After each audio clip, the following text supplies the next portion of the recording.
त्यस्तो त्यस्तो पार्टी साटी केही छैन, मलाई त्यस्तो मतलबै छैन। भनेपछि तपाईँले पैसा पाएन, पार्टीको कसै नेताले पैसा दिएन, त्यसै कारणले तपाईँ बोल्न त्यो मन नलाग्ने होइन। त्यो भिडियो पनि नि हाल्नु मन लाज लाग्ने होइन। लाग्ने। घुस चाहिँ तपाईँको चाहिने हो र? मलाई चाहिँदैन, म त्यस्तो पार्टी पनि जाँदैन। अनि के भन्छ, घुस पनि चाहिँदैन। अहिलेसम्म खाएको छैन तपाईँले? कसम खाएको छैन, कसमै खाएको छैन यार। हावा हावा कुर्न भने तपाईँले अस्ति भर त बिना 20,000 बाइक म भोडाइ दिँदैन, मेरो घरको भोडाइ खस्दैन। यस्तो त्यो भोटको विषयमा चाहिँ मैले माग्न त नमागे होइन, मागे हो होइन। 5वटा भोट दिन्छु ल 1 लाखले भनेको मैले चाहिँ है। हजुर। अनि दिन्न भोट चाहिँदैन भने अनि हारे त। अनि हाल्नुलाई पनि त्यति साह्रो पैसा माग्नु पर्छ र?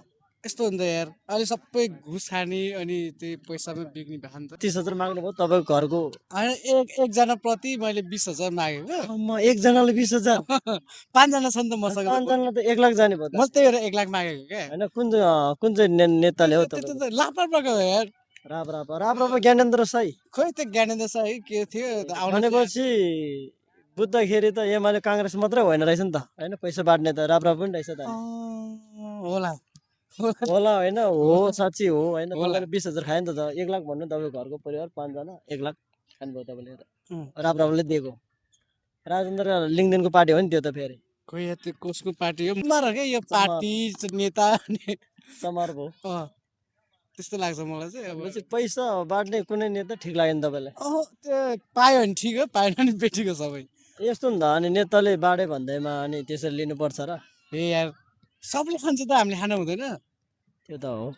अनि खायो भन्दैमा मेरो घरमा त 5-6जना छ, 1 लाख 2 लाख त्यो भन्नुहुन्छ होइन। तपाईँको गाउँमा भोलि विकास नगरेको कारण त्यो ए यार, तिनीहरूले चाहिँ के ख्यास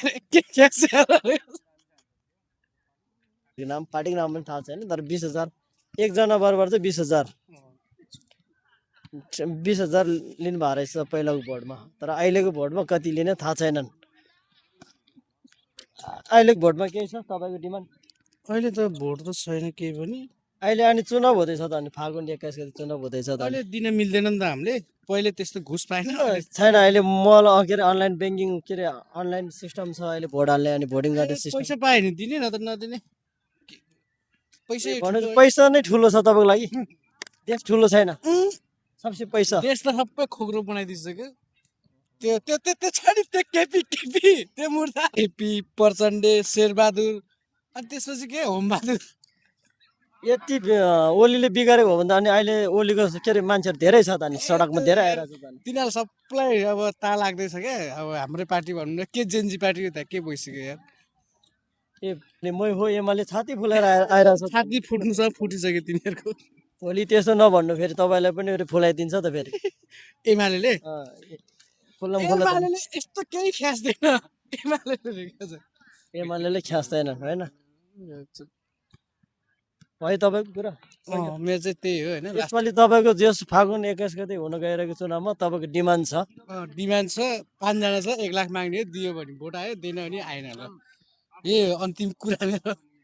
1 लाख दियो भने दिने नदिने त्यही हो मेरो सोचै। होइन, यो मेन कुरा नेता त्यस्तो कि को चाहिँ त्यस्तो हो?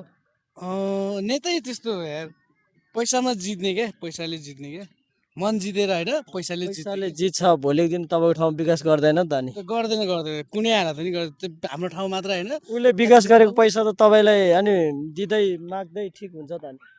अहिले कसैले पनि माग्थिन होला नि, त्यही भएर होइन। अब हामी पनि माग्ने सोच होइन, मागिसक्यो तर नदिएपछि के गर्ने होला, यत्रैसित। हस् धन्यवाद तपाईँलाई।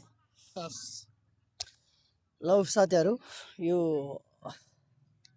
एमाले काङ्ग्रेस माओवादी मात्रै होला भनेको त पैसा बाँड्ने राप्रपा पनि निस्केको रहेछ कि आज बल्ल थाहा भयो। राप्रपा राजेन्द्र लिङ्गदेनको पार्टीले चाहिँ एकजना बराबर 20,000 10,000 हेरी दिएको रहेछन् पैसा। अनि यो पार्टी कस्तो लाग्छ तपाईँहरूलाई? पैसा बाँड्ने नेता कहीँ कतै पनि राम्रो हुँदैन। अगाडि जनतालाई मजाले मख पारिदिन्छन् पैसा बाँडेर, तर भोलिको दिनमा त्यो पैसा बाँड्ने ठाउँमा विकास हुँदैनन्। साथीहरू, अब फागुन 21 गते हुन गइरहेको चुनावमा चाहिँ सक्षम भएर भोट हाल्नु होला।